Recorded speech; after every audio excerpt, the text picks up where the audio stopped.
Praise Lord. നിങ്ങൾ എല്ലാവരെയും blessed മോർണിംഗിലേക്ക് യേശു ക്രിസ്തുവിൻ്റെ നാമത്തിൽ സ്വാഗതം ചെയ്യുന്നു.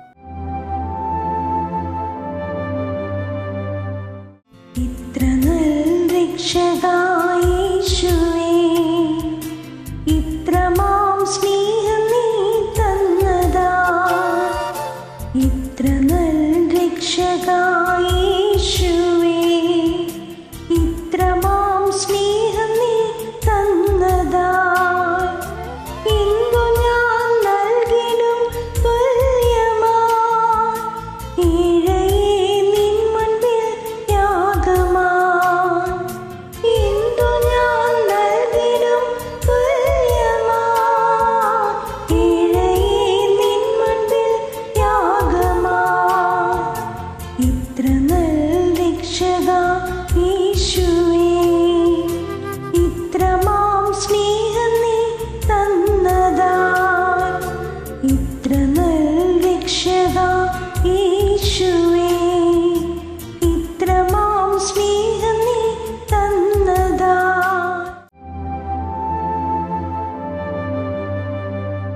പ്രിയരെ, അനുഗ്രഹിക്കപ്പെട്ട ഒരു പ്രഭാതം കൂടെ നമ്മുടെ ജീവിതത്തിൽ അനുവദിച്ചു തന്ന വലിയവനായ ദൈവത്തെ നമുക്ക് ഒരുമിച്ച് ചേർന്ന് നന്ദി പറയാം. എത്ര പറയും, ഞാൻ നിന്നതല്ല എൻ്റെ ദൈവം എന്നെ നിർത്തിയതാണ്. ഒന്നുകൂടെ പറഞ്ഞാൽ 2025 ജൂൺ മാസം 17-ാം തീയതി വരെയും എന്നെയും എൻ്റെ കുടുംബത്തെയും കണ്ണിലെ കൃഷ്ണമണി പോലെ സൂക്ഷിക്കുകയും വിടുവിക്കുകയും ചെയ്ത വലിയവനായ ദൈവത്തിന് നന്ദി പറഞ്ഞുകൊണ്ട് ഈ പ്രഭാത ചിന്തയിലേക്ക് നമുക്ക് ഒരുമിച്ച് അടുത്തു വരാം.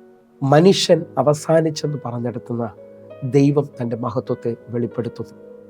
പ്രിയരെ, പ്രാരംഭവാക്യത്തിലേക്ക് വിശുദ്ധ യോഹന്നാൻ എഴുതിയ സുവിശേഷം 11-ാം അധ്യായം അതിൻ്റെ 40-ാമത്തെ വാക്യം. യേശു അവളോട്, വിശ്വസിച്ചാൽ നീ ദൈവത്തിൻ്റെ മഹത്വം കാണും എന്ന് ഞാൻ നിന്നോട് പറഞ്ഞില്ലയോ എന്ന് പറഞ്ഞു. പ്രിയരെ, ഈ പ്രഭാതത്തിൽ ദൈവം നമ്മോട് ഇടപെട്ട അനുഗ്രഹിക്കപ്പെട്ട വചനത്തിനായി നമുക്ക് ഒരുമിച്ച് ചേർന്ന് ദൈവത്തിന് നന്ദി പറയാം. ഈ പ്രഭാതത്തിൽ ഞാനും നിങ്ങളും ഒരുമിച്ച് ചിന്തിക്കുന്നത് മനുഷ്യൻ അവസാനിച്ചു എന്ന് പറയുന്നിടത്ത് ദൈവം തൻ്റെ മഹത്വത്തെ വെളിപ്പെടുത്തും എന്നുള്ളതാണ്. വായിച്ചു കേട്ട വാക്യം എല്ലാവർക്കും സുപരിചിതമാണ്. ലാസറിൻ്റെ കല്ലറയുടെ മുമ്പിൽ വന്നു നിൽക്കുമ്പോൾ തൻ്റെ സഹോദരി മാർത്ത യേശു കർത്താവിൻ്റെ അടുക്കൽ പറയുന്ന ഭാഗം ഞാനും നിങ്ങളൊന്ന് ശ്രദ്ധിക്കുകയാണ്. 11-ാം അധ്യായം അതിൻ്റെ 39-ാമത്തെ വാക്യം. കല്ല് നീക്കുമെന്ന് യേശു പറഞ്ഞു. മരിച്ചവൻ്റെ സഹോദരിയായ മാർത്ത, കർത്താവെ, നാറ്റം വെച്ച് തുടങ്ങി 4 ദിവസമായല്ലോ എന്ന് പറഞ്ഞു.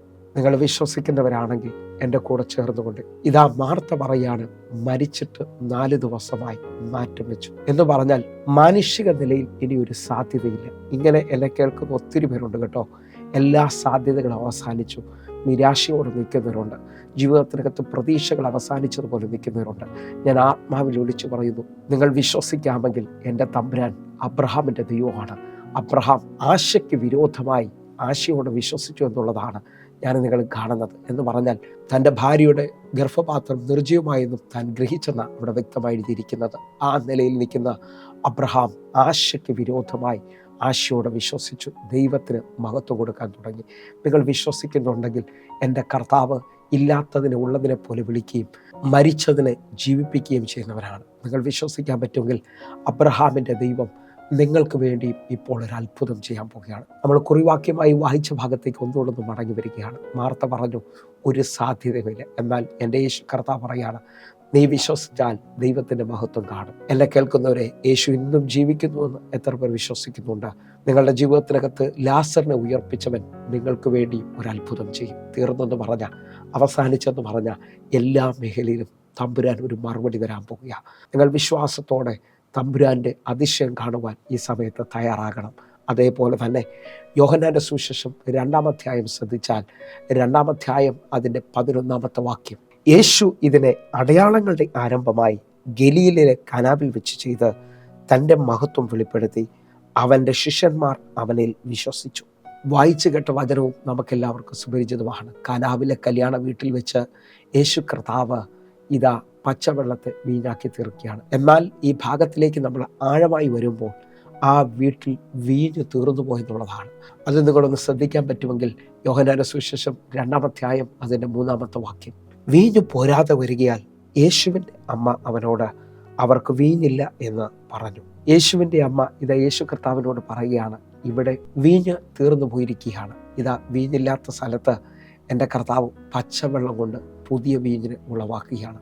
നിങ്ങൾ വിശ്വസിക്കുന്നവരാണെങ്കിൽ യേശുവിൻ്റെ മഹത്വം നിങ്ങളുടെ ഭവനത്തിൽ, നിങ്ങളുടെ വ്യക്തിപരമായ ജീവിതത്തിൽ ഈ പ്രഭാതം മുതൽ ചലിക്കുവാൻ പോവുകയാണ്. ആഴമായൊന്ന് ശ്രദ്ധിക്കണം. ഇതാ യേശു കർത്താവ് വർഷങ്ങളുടെ പഴക്കമുള്ള വീഞ്ഞാണ് അവിടെ പച്ചവെള്ളം കൊണ്ട് ഉളവാക്കുന്നത്. നിങ്ങളുടെ ജീവിതത്തിനകത്ത് മുൻ തലമുറകൾ കാണാത്ത ഒരത്ഭുതം ഇപ്പോൾ കർത്താവ് ചെയ്യാൻ പോവുകയാണ്. കാരണം ഒരു ചരിത്രകാരൻ ഇങ്ങനെയാണ് പറയുന്നത്, 200 വർഷം പഴക്കമുള്ള വീഞ്ഞിനെ പച്ചവെള്ളം കൊണ്ട് ഉളവാക്കിയവൻ എന്ന് പറഞ്ഞാൽ 3 ജനറേഷൻ കാണാത്ത ഒരത്ഭുതം ഈ പ്രഭാതത്തിൽ ചിലവർ കാണാൻ പോവുകയാണ്. നിങ്ങളുടെ അപ്പനും അമ്മയും കാണാത്തൊരനുഗ്രഹം ഇന്ന് വിശ്വസിക്കാൻ പറ്റുമെങ്കിൽ എൻ്റെ കർത്താവ് നിങ്ങൾക്ക് വേണ്ടി വെളിപ്പെടുത്താൻ പോകുന്നു.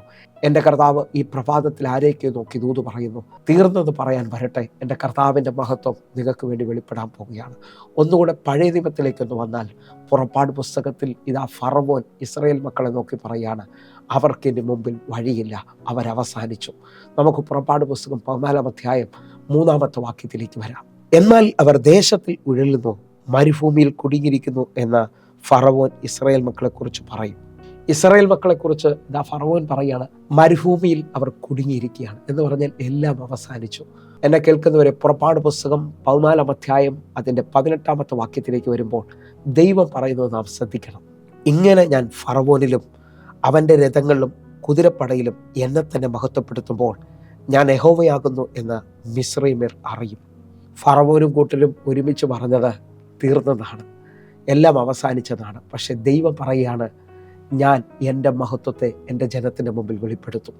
വിശ്വസിക്കുന്ന നിങ്ങളുടെ ജീവിതത്തിനകത്തും ശത്രു കാണാത്ത ചിലത് ഈ പ്രഭാതം മുതൽ വെളിപ്പെട്ട് വരാൻ പോവുകയാണ്. എൻ്റെ കൂടെ വിശ്വസിക്കാൻ പറ്റുമെങ്കിൽ അവസാനിച്ചെന്ന് പറയുന്നിടത്ത് ദൈവത്തിൻ്റെ മഹത്വം വെളിപ്പെടും. പ്രതീക്ഷകൾ കൈവിട്ടു പോയെടുത്ത് ദൈവം നിങ്ങൾക്ക് വേണ്ടി ഒരു ഭയങ്കര പ്രവൃത്തി അയക്കാൻ പോവുകയാണ്. കണ്ണുകൾ അടയ്ക്കാം, നമുക്കൊരുമിച്ച് പ്രഭാതത്തിൽ പ്രാർത്ഥിക്കാം. ഞങ്ങളെ സ്നേഹിക്കുന്ന ഞങ്ങളുടെ നല്ല ദൈവമേ, പൂർണ്ണ ഹൃദയത്തോടെ ഞങ്ങൾ ഒരുമിച്ച് ചേർന്ന് പ്രാർത്ഥിക്കുന്നു. ഇതൊരു അത്ഭുതത്തിൻ്റെ പ്രഭാതമാണ്, ഇതൊരു ദൈവപ്രവൃത്തിയുടെ പ്രഭാതമാണ്. ഞങ്ങളത് വിശ്വസിക്കുന്നു. കർത്താവെ, അങ്ങ് പ്രവർത്തിച്ചതിനായി നന്ദി.